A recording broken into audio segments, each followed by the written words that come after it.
All right, so get this. Imagine earning rewards on your stable coins, but like while you're using them for futures trading. Mm. That's what BFUSD is all about. And that's what we're going to like dive deep into today. Yeah. We've got some research notes and a Binance Academy article to help guide us. Sounds good, yeah. It's a fascinating concept, honestly. BFUSD is trying to like bridge the gap between the relative safety of stablecoins, like USDT, and the potential for higher returns you get in the futures market. So the Binance Academy article says you can earn in a couple of ways. Okay. Just holding BFUSD in a Binance USDM futures wallet will get you a base rate. Right. But if you use it as collateral for your trades, that's where you unlock the boosted rate. Yeah. But how does Binance actually generate these rewards? Well, there are two key mechanisms at play here. Okay. The first one is delta hedging.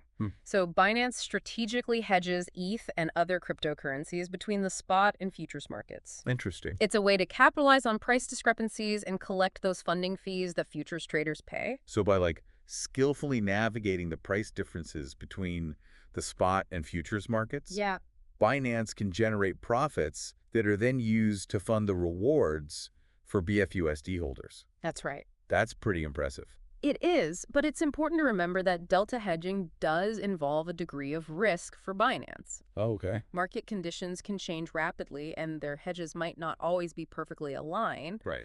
This is where their risk management expertise comes into play. That makes sense. So the rewards aren't guaranteed. They're tied to the performance of these hedging strategies. Exactly. What about the second mechanism, ETH staking? That sounds a little less risky. You're right. Staking generally carries less inherent risk than active trading strategies like delta hedging. Okay. Binance uses a portion of the funds from BFUSD sales to buy and stake ETH. The staking rewards then contribute to the overall rewards pool for BFUSD holders. Okay, so we've got these two distinct strategies. Yeah. Delta hedging, which is more active and potentially riskier, and ETH staking, which is more passive and generally considered safer. Yeah. How do these two approaches work together to create a consistent stream of rewards for BFUSD holders? That's a great question. It's all about diversification and balance. Okay. By combining a riskier strategy with a more conservative one, Binance aims to create a more stable and predictable source of rewards regardless of market volatility. That's interesting. It's almost like a balanced investment portfolio where you have a mix of high growth and low risk assets to mitigate overall risk. You've hit the nail on the head. And now these rewards come in two flavors. Yeah. The base rate and the boosted rate. Yeah, the Binance Academy article mentioned those, but can you break those down in more detail for us? Sure. How much higher is the boosted rate? And what kind of trader would benefit most from it? So think of the base rate as like your foundation. It's what you earn just for holding BFUSD. It's a pretty decent return, especially in the stablecoin world.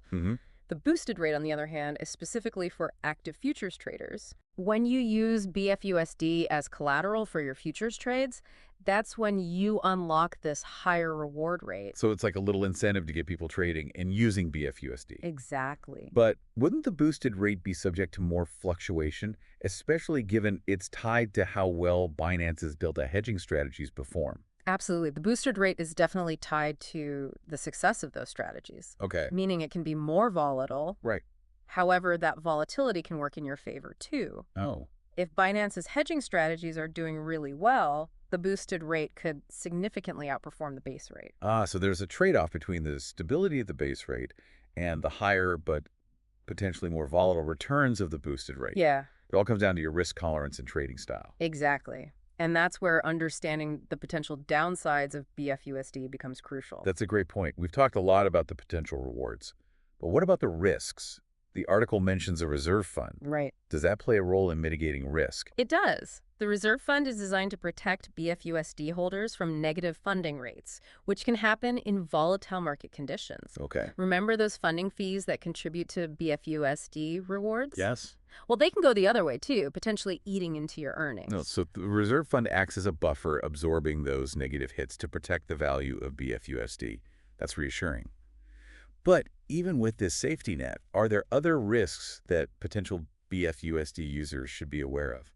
There are a couple of key things to consider. First, the rewards, both base and boosted, aren't fixed. Right. They can fluctuate based on market conditions and the performance of Binance's hedging and staking strategies. Right. So even though it's backed by a stablecoin, the returns on BFUSD aren't guaranteed. It's not like a traditional savings account where you have a fixed interest rate. Precisely. You're essentially exposed to the volatility of the crypto market, even though you're holding an asset pegged to the US dollar. Interesting. It's kind of like a hybrid between the stability of a stable coin and the potential upside and downside of the crypto market. What's the second risk to consider? The second risk is related to something called impermanent loss, Okay. a concept you see a lot in decentralized finance DeFi protocols that involve providing liquidity. That's a term I've heard thrown around a lot in the DeFi space. Can you break it down for our listeners who might not be familiar with it? Of course, impermanent loss happens when you provide liquidity to a liquidity pool, and the price of the assets in that pool changes relative to each other. Okay. In simple terms, you could end up with less value than if you had just held the assets outside of the pool. Okay, I'm starting to see how this relates to BFUSD. Is it because Binance is essentially using BFUSD to provide liquidity for their hedging strategies? You got it. By holding BFUSD, you're indirectly participating in Binance's liquidity provision activities, which exposes you to the risk of impermanent loss.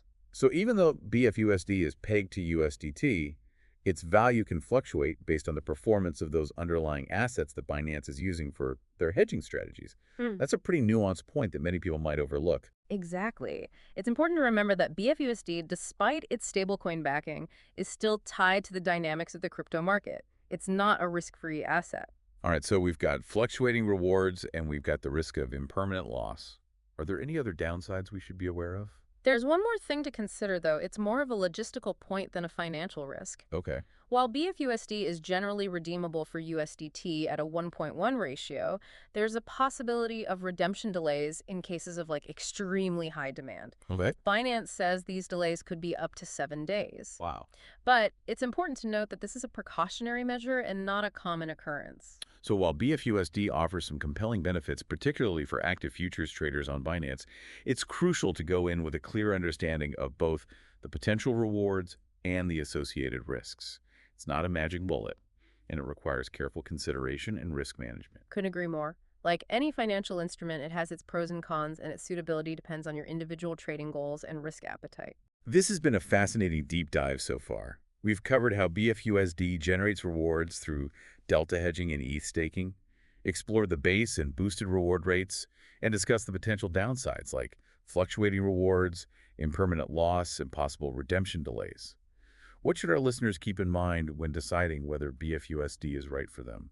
I think the key is to look beyond the hype and really assess whether BFUSD aligns with your individual trading strategy and risk tolerance. Yeah. If you're like a passive investor who prioritizes stability and predictable returns, the base rate might be appealing. But the potential for impermanent loss is something to seriously consider. Right. It's not just about chasing the highest potential yield. It's about understanding the underlying mechanisms and risks involved. Exactly.